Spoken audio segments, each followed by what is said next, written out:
Listen, I need to tell you something that most financial advisors don't touch. While everyone around you is obsessed with encrypted portfolios, refreshing Bitcoin prices every 5 minutes, something more substantive is happening below the surface. Central banks around the world, the actual institutions that control trillions of foreign exchange reserves, are buying gold at a rate we've never seen in nearly a decade. Not slow, not cautious. We're talking about doubling their historical buying rate. What drives me crazy? This is not a conspiracy theory whispered on Reddit at 3 a.m. This is documented. That is official. Just a few months ago, data released by the World Gold Council showed that central banks bought 863 tons of gold in 2025 alone. That is twice the amount they bought each year from 2010 to 2021. They didn't apply the brakes. They are accelerating. So, why is this important to you? Because if you really care about protecting what you've built, you need to understand what gold is actually becoming. This is not the gold your grandmother bought as jewelry or the gold your father talked about at dinner. The world's most powerful institutions are seeing gold as the ultimate insurance policy against the future. When we're done here, you'll understand why gold is no longer just a precious metal, but more important, a statement, a hedge, and the necessary preparation for the economic realities we face right now. Let me tell you, what we're talking about is not theoretical. This is true, and you can verify the current data yourself. In April 2026, gold is currently around $4,867 an ounce, a figure that makes sense only if you know the background. Earlier this year, in January, gold topped $5,000 for the first time in human history. Then, about 6 weeks later, it hit a record high of $5,589.38. These are not small moves that have taken place over the years. These are historic movements within months. Then in March, I won't whitewash what happened. Gold fell more than 10% in a single month, the biggest monthly decline since 2013. The geopolitical situation in the Middle East has escalated. Oil prices have soared, the US dollar has strengthened, inflation expectations have risen, and many people are panicked. They sold. They suffered. They question everything they think they know about gold. But it is important to listen carefully to this part. The institutions driving the overall rally did not sell when prices plummeted. Let me repeat, because that is the key to understanding the next step. Central banks around the world are buying, and everyone else is selling. And these central banks are accumulating at twice historical interest rates. Poland added 11 tons in March. China added 5 tons. These countries are not selling their reserves in panic. These countries see the pullback as a buying opportunity. And one analyst perfectly said, the institutions that drive gold higher are not the ones that sell. They're still accumulating. Gold has pulled back about 13% from a record high of $5,589, and the smart currency view is that this integration takes place in a full bull market, not at the end of the story. This is breathing space before the next step. Now, Wall Street's actual forecast for the end of 2026 has changed the whole picture because the consensus has changed dramatically compared with what people thought 12 months ago. JPMorgan Chase, one of the most respected voices in finance, expects gold to reach $6,300 by the end of 2026 after rising in February. They did not cut interest rates after March. They remained stable, saying $4,400 to $4,600 represented a strong bottom of support. That is to say, from our current situation, the year-end target alone has 29 to 45% upward potential. Wells Fargo Investment Research showed up to brief clients directly on the decline in purchases in March. They raised their forecast to $6,100 to $6,300. Goldman Sachs, usually the most conservative voice in commodity markets, expects $5,400, a figure that will remain unchanged in all volatility. UBS announced $6,200 and raised its forecast to $7,200 if geopolitical risks escalate further. Bank of America 12-month target is $6,000. The consensus among major financial institutions is not implicit or mixed. They believe gold is rising sharply from here. The real debate among Wall Street analysts is not whether gold is back to $5,000, but where it comes from. The debate is over whether it will hit $6,000, $6,500 or more by the end of the year. But everyone should ask a question: why? Why are these banks so confident? Why did the central bank continue to buy when prices plunged in March? Why has the self-identity of the world's most important institutions changed so fundamentally? For anyone concerned about financial security, that answer really matters.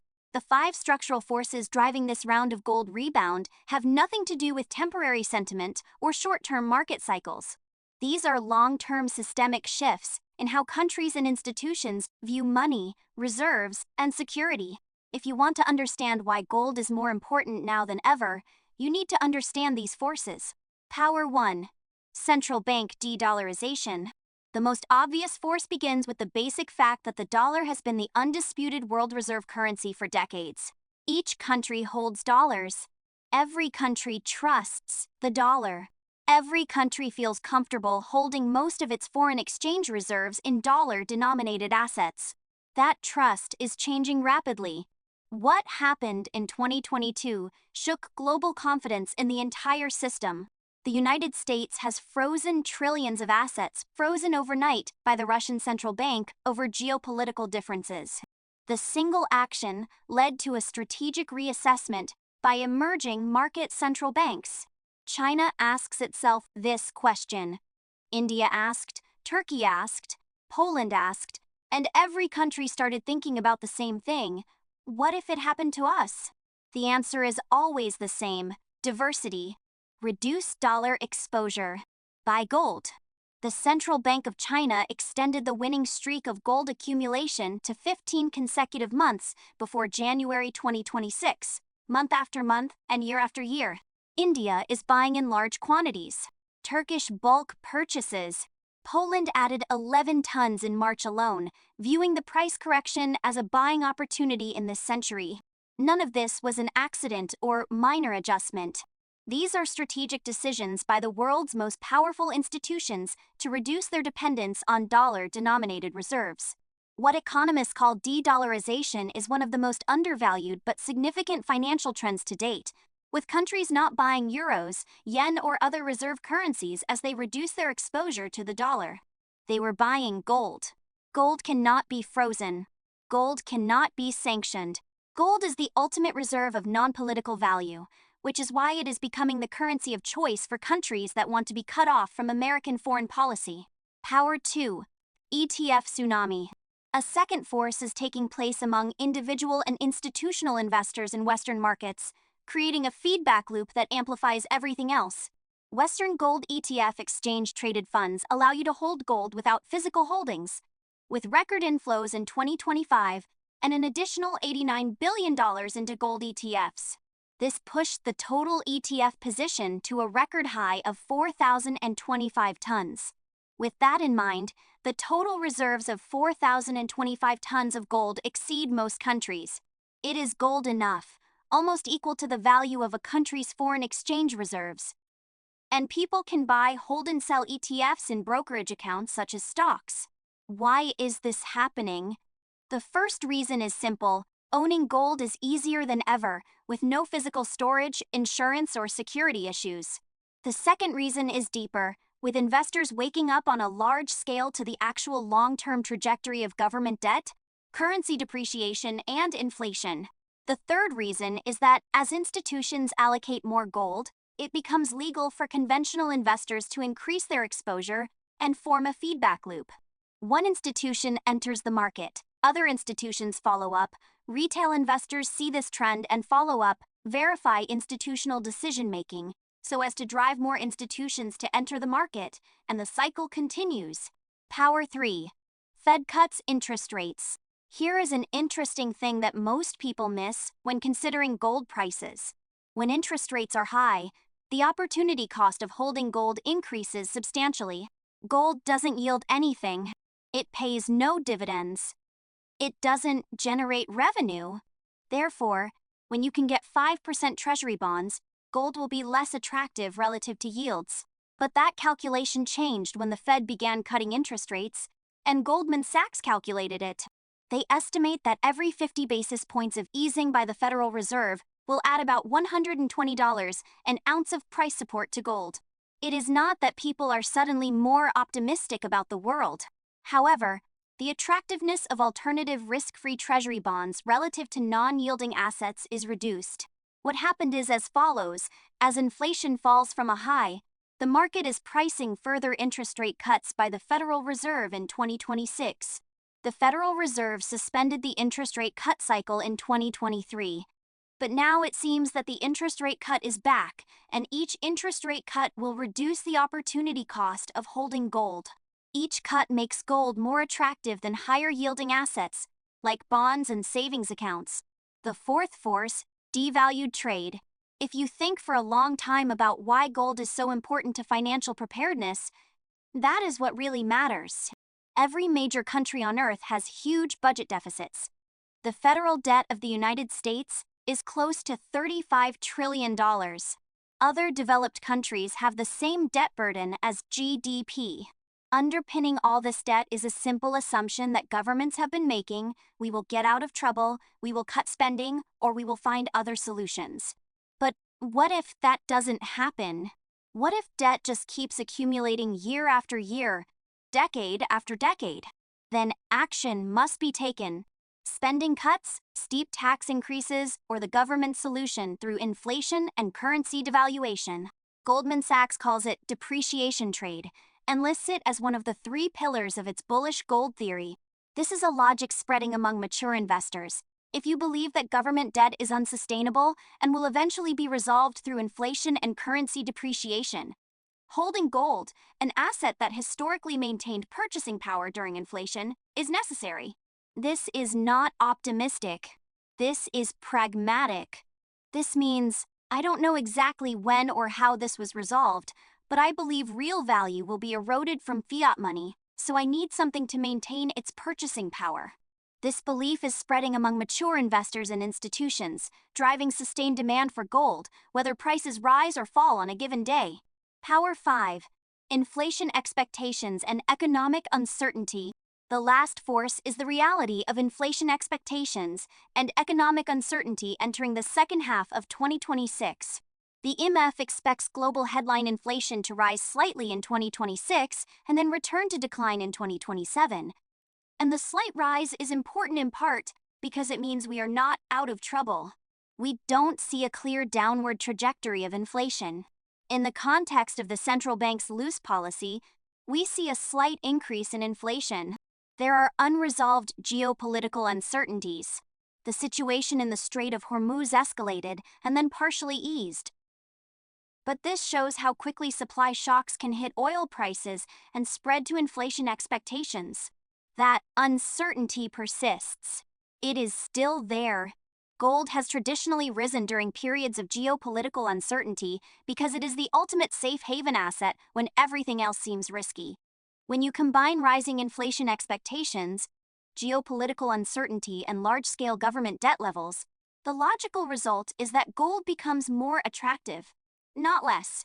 This is hedging multiple bad scenarios at the same time, which is why even if prices fell in March, buying never stopped. Now I want to change my perspective, because for those who are really thinking about preparation, not just return on investment, there are some things that really matter. Gold is more than just making money in the traditional sense. For those planning for disaster preparedness, its functions are completely different. Most people think of gold as an investment, like stocks or bonds, and you buy it to see money rise. But that is not why gold is crucial to disaster preparedness. Gold in the prepper context has a completely different purpose. It is insurance. This is liquidity. When traditional financial systems become unavailable, it is a form of money that operates outside those systems. It is important to think this way. If the financial system experiences pressures such as bank failures, capital controls, and ATM closings, then universal value physical assets, in whatever form, will be key to survival and living standards. In this case, if you don't have a bank account, a $50,000 bank account is worthless. If brokerage firms close or restrict withdrawals, $50,000 brokerage accounts will become worthless. But gold of the same value can be held, traded, and used to maintain purchasing power and access to goods and services. Here is a concrete example of how this works in a real crisis. During the 2008 financial crisis, when Bear Stearns and Lehman Brothers collapsed, people suddenly realized they could not get money immediately. Banks were seized. Trading was suspended. The entire financial system froze for days. In this mess, people holding physical gold own an asset they can actually use. It is not about making money. It is about survival. I am not saying that other crises in 2008 are imminent or inevitable. I mean, be careful to acknowledge that financial turmoil has happened. And when it happens, holding valuable physical assets is necessary to maintain a quality of life. For prep students, gold has several functions that make it irreplaceable in test preparation strategies. First, it is a store of value that can never be carried in real estate. Unlike commodities like food or ammunition, it does not deteriorate and does not require specialized storage beyond basic safety. You can carry considerable value in small amounts of weight and volume. A few ounces of gold can represent tens of thousands of dollars. The second is indivisible. Gold coins can be traded in smaller units if needed. You don't have to trade a whole ounce. You can trade ounces or smaller. The third, it has been widely recognized and accepted. Cryptocurrencies require the internet and electricity to verify and trade, and fiat currencies may depreciate in the process of depreciation. Gold, by contrast, has been considered a currency for thousands of years. If you find yourself in a situation where traditional currencies are unreliable, gold remains a globally recognized store of value. Fourth, hedge against currency depreciation. If your government decides to devalue its currency through inflation, gold has historically maintained purchasing power. Nominal prices have risen, but real prices still have value. Fifth, it is important that it is liquid. If it needs to be converted back into legal tender or used for transactions, it can. Unlike some other disaster preparedness projects, gold has a well-functioning global market. Now, I want to be completely honest with you about what gold is not. Gold is useless in emergencies. If we were talking about the first 72 hours of the crisis, you need food, water, medical supplies, and physical cash at home, not cash in the bank. It was the first day of preparation. Gold is not the first day. Gold is the financial infrastructure for your medium and long-term disaster preparedness strategy. Gold can last months or years, currency devaluations, possible capital controls, and an unreliable but not yet fully collapsed financial system. In these cases, gold is one of the few assets that maintains purchasing power independent of government policy or the actions of financial institutions. For investors ages 35 to 60, gold is the main audience for this thinking, and gold has another function. It is the right portfolio diversification. Most financial advisors tell you to hold a percentage of precious metals as part of a balanced portfolio. This has nothing to do with the implementation of the gold standard. It is about risk management. You hold some gold so that if all the other assets in your portfolio do not perform well, you are not fully exposed to one type of asset. But for a truly defensive person, gold goes far beyond that. When an institution goes bankrupt, it becomes a key part of your overall strategy to maintain purchasing power and financial independence. I know some of you are already thinking, oh, it is interesting, but what should I actually do? Let me talk about the practical side of gold ownership when needed, because that is where many people are confused or wrong. How much gold do you need? The answer depends entirely on your risk assessment and overall preparation strategy. There is no one-size-fits-all number. Some say they have enough gold, 5 to 10% of their total net worth. Other serious prep students talk more than that.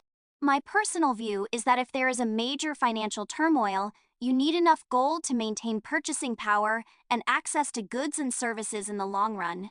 For most middle-class families, This can range from a few ounces to a few hundred ounces, depending on your environment and risk tolerance. But importantly, I think most people ignore this. It is better to have gold than not to have it. When everyone around you depends on a potentially unstable financial system, even a few ounces of gold is better than nothing. In what form should you hold gold? This is where people are confused, because there are several options, each with advantages and disadvantages worth considering. Option 1. Physical gold.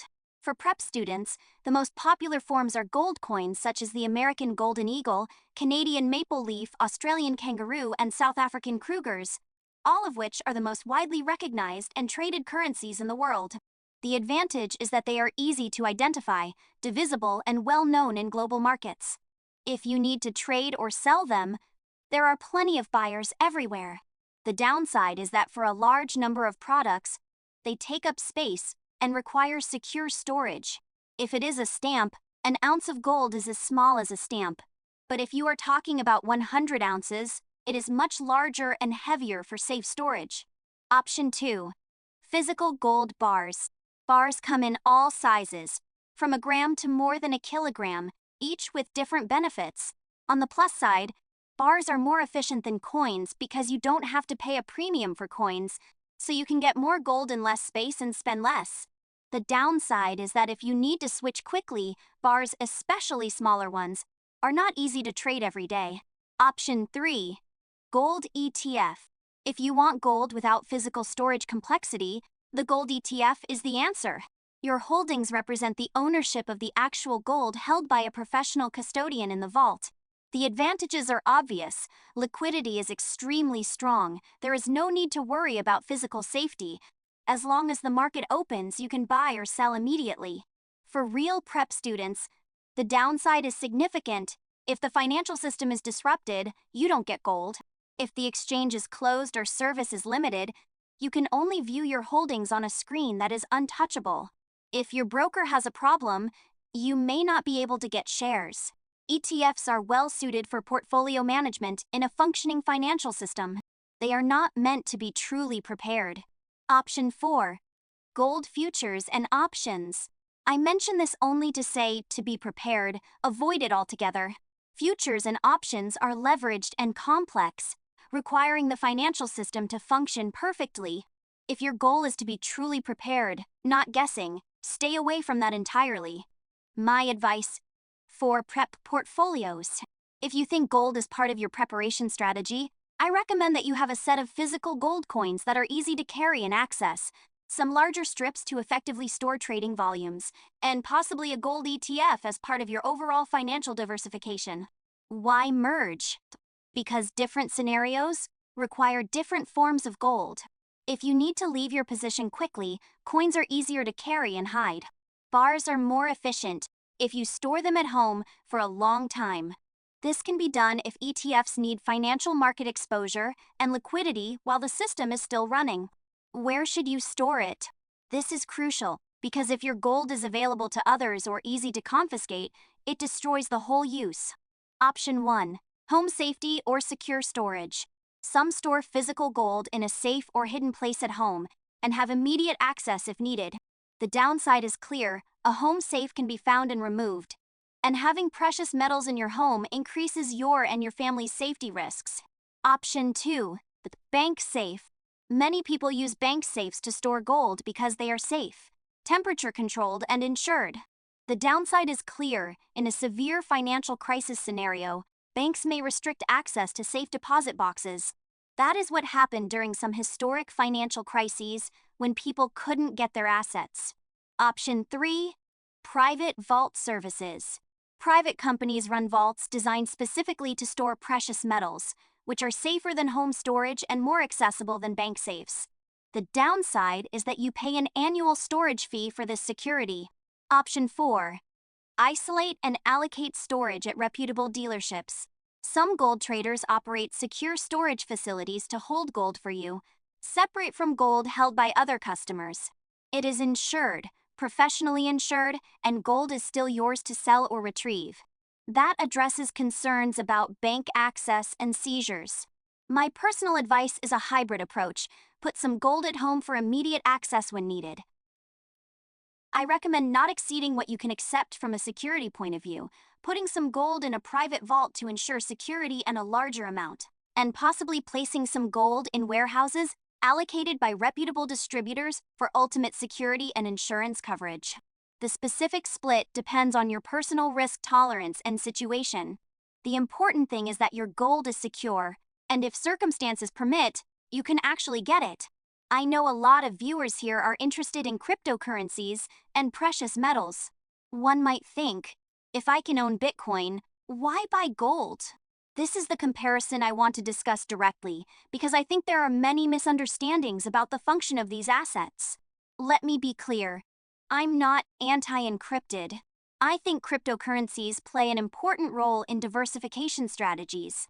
But I also think encryption is exaggerated as a substitute for precious metals. Let me look at the actual comparisons, so you can decide what makes sense to your situation. Gold has survived 5,000 years of human history and remains valuable in every declining empire.